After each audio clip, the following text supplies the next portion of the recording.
no corpo humano. Para entender melhor sobre sua epidemiologia, os sintomas mais comuns, o gene responsável, o padrão de herança e o impacto da consanguinidade, estamos com o Dr. João Silva, especialista em hepatologia. Dr. João, muito obrigada por estar conosco. Eu que agradeço o convite para esclarecer aqui sobre a doença. Certo. Dr. João, para começarmos, qual é a prevalência da doença de Wilson ao redor do mundo e como ela se distribui nas populações? A doença de Wilson é uma doença rara com uma prevalência global de um caso a cada 30 mil a 40 mil pessoas. Isso significa que é uma condição pouco comum, mas não impossível de ser encontrada. A incidência pode variar um pouco dependendo da região, mas a doença é observada em todas as etnias. E quanto aos sintomas, quais são os mais comuns e em que porcentagem da população afetada elas ocorrem? Os sintomas variam conforme o estágio da doença e os órgãos envolvidos. A grande maioria dos pacientes, cerca de 80 a 90%, apresenta sintomas hepáticos, como icterícia e hepatomegalia. Já aproximadamente 50 a 60% dos casos envolvem sintomas neurológicos, como tremores, dificuldades motoras. Além disso, cerca de 30 a 50% dos pacientes apresentam alterações psiquiátricas, como depressão, distúrbios comportamentais. Outro sintoma característico, presente em 50% dos casos, são os anéis de Kaiser-Fleischer, visíveis na córnea dos olhos. E quanto ao padrão de herança dessa doença, como ela é transmitida? A doença de Wilson segue um padrão de herança autossômica recessiva, o que significa que ambos os pais precisam ser portadores do gene defeituoso para que a criança desenvolva a doença.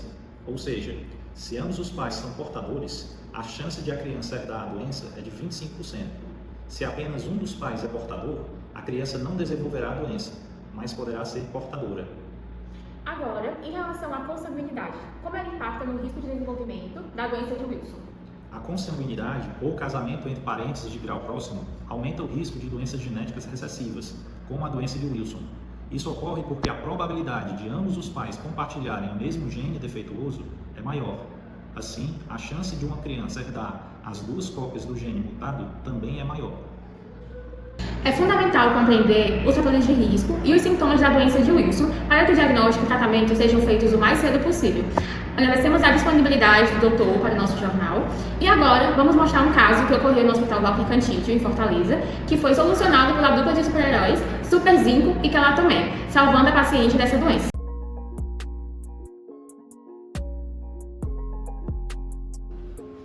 O cobre é um mineral essencial para a vida. Ele participa da produção de energia, ajuda na formação do colágeno e até colabora para o funcionamento do sistema nervoso.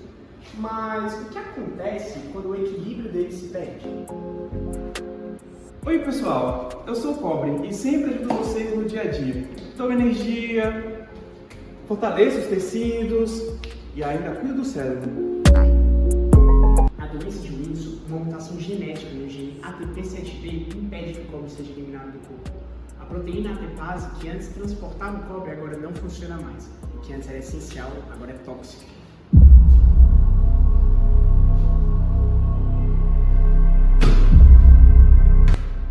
Eu não saio mais do fígado, não faço mais nada. Vou me acumular no cérebro, nos olhos e causar a destruição. Temos aqui uma paciente jovem, como você pode ver, com sintomas bem subjetivos. Doutor, eu estou sentindo dificuldade de falar e muitos tremores e mudanças de humor. Olha, doutor, tremor e fala arrastada. Isso se já é comprometido neurológico.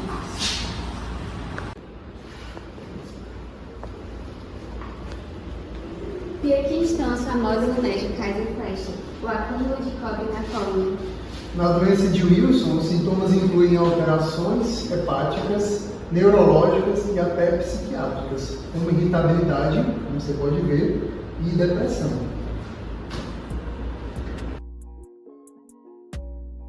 Doutor, então só com as anéis de Kaiser-Fleischer já dá para saber qual é a doença?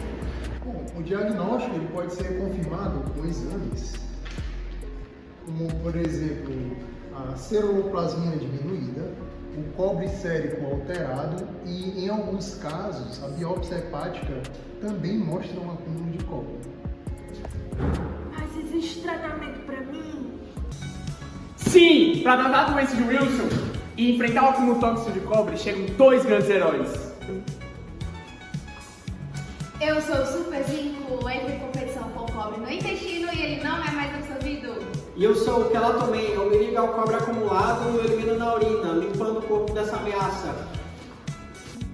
Eu me sinto bem melhor. Muito obrigado, meus heróis. A doença de Wilson é rara, mas é grave. Com diagnóstico precoce e o tratamento adequado, é possível ter com qualidade e segurança. O cobre é importante, mas em excesso pode ser letal. Meu perfume é a flor de laranja, jogo apenas o jogo do amor. Eu não vou lhe dizer que eu não tenho